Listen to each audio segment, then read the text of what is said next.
નમસ્કાર. ચાલો આજે આપણે રસોડામાં કંઈક એવું બનાવીએ જે માત્ર પેટ જ નહીં પણ દિલ અને દિમાગને પણ શાહી અહેસાસ કરાવે. આપણે વાત કરી રહ્યા છીએ નવાબી દસ્તરખાનની શાન શીરમાલની.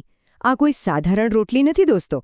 આ તો અવધના દરબારની ભવ્યતા, નફાસત અને વારસાની એક જીવંત વાર્તા છે જે આપણે આજે ફરી જીવીશું. તો તૈયાર છો? કારણ કે આ સફર માત્ર રસોડા સુધીની નથી. આપણે સમયમાં પાછા જઈ રહ્યા છીએ, સીધા લખનૌના નવાબોની એ મહેફિલમાં જેની સુગંધ આજે પણ ઇતિહાસના પાનાઓમાંથી આપણને બોલાવી રહી છે. ચાલો શરૂ કરીએ. લખનૌ, આ નામ સાંભળતા જ આંખો સામે શું આવે? નવાબોની નઝાકત, અદબ અને હા, ત્યાંનું લાજવાબ શાનદાર ખાણું. અહીંની મુગલાઈ વાનગીઓ તો આખી દુનિયામાં મશહૂર છે.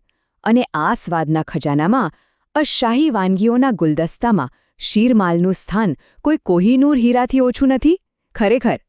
અને આ વાત 100% સાચી છે. વિચારો, એક તરફ તીખા, મસાલેદાર કબાબ અને સુગંધથી ભરપૂર બિરયાની, અને એની સાથે કેસર અને દૂધમાં ગૂંથાયેલી હલકી મીઠી, રેશમ જેવી મુલાયમ રોટલી. આહા, દરેક કોડિયાને શાહી બનાવી દે. સ્વાદનું આવું અદ્ભુત સંતુલન એ જ તો અવધી ભોજનની અસલી ઓળખ છે. તો સવાલ એ થાય કે આટલી અનોખી રોટલી, આ શીરમાલ આવી ક્યાંથી? એની કહાણી પણ એના સ્વાદ જેટલી જ રસપ્રદ અને મજેદાર છે. એની સફર છેક ઈરાનથી શરૂ થઈ અને મુગલો સાથે ભારતમાં આવી. પણ એને એનું અંતિમ અને સૌથી શ્રેષ્ઠ સ્વરૂપ મળ્યું અવધના શાહી રસોડામાં. એનું નામ જ જુઓ, શીર એટલે દૂધ અને માલ એટલે સમૃદ્ધિ. એનો જન્મ ઈરાનમાં થયો. મુગલો સાથે એ ભારતમાં તો આવી, પણ એનો અસલી જાદુ તો લખનૌમાં થયો.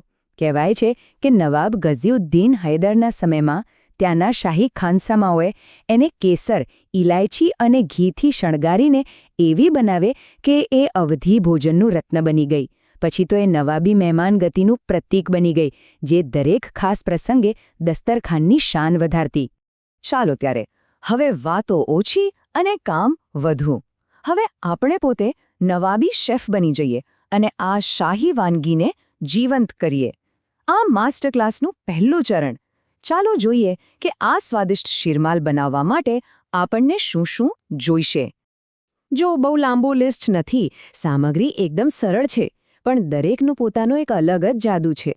મેંદો એને મુલાયમ બનાવશે, ઘી એને સમૃદ્ધ બનાવશે, પણ અસલી શાહી ટચ એ તો આવશે કેસરના સોનેરી રંગ અને ઇલાયચીની મહેકથી.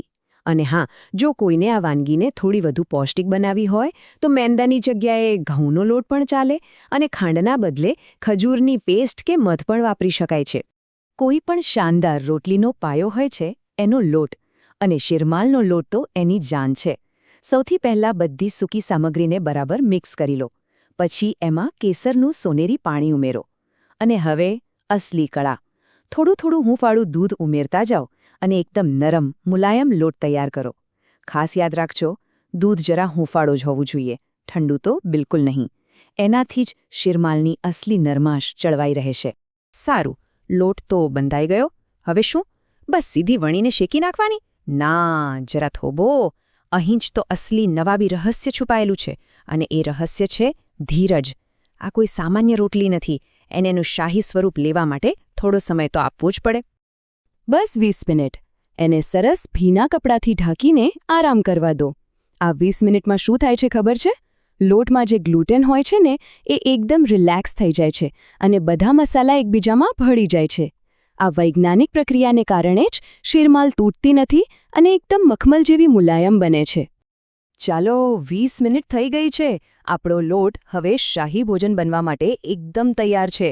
હવે વારો છે માસ્ટર ક્લાસના બીજા ચરણનો, એટલે કે શીરમાલને આકાર આપવાની અને એને શેકવાની અનોખી કળા શીખવાનો.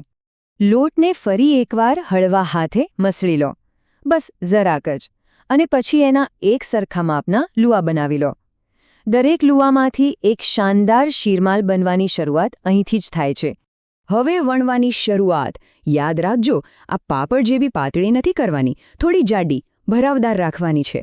પછી એને ગરમ તવા પર મૂકો અને જેવી એ સહેજ ફૂલવા માંડે ને, તરત પલટાવી દો.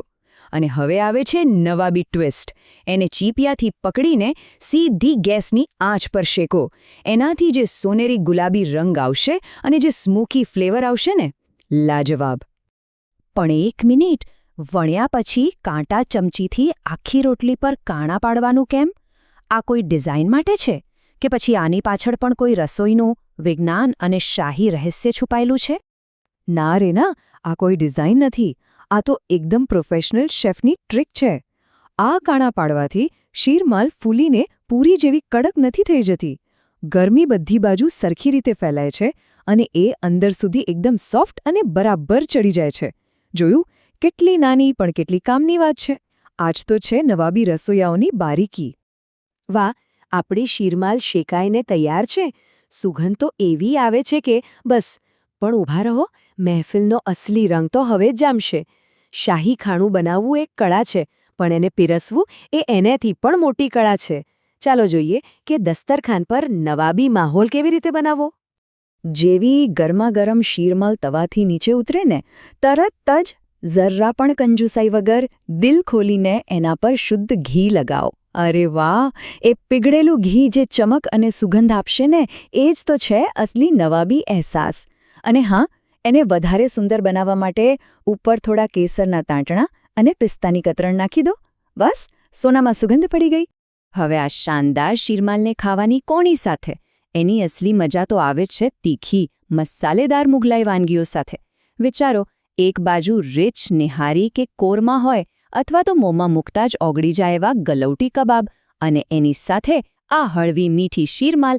આહાહા! સ્વાદનું જે સંતુલન બને ને, એ જ તો મુગલાઈ ખાણાની શાન છે.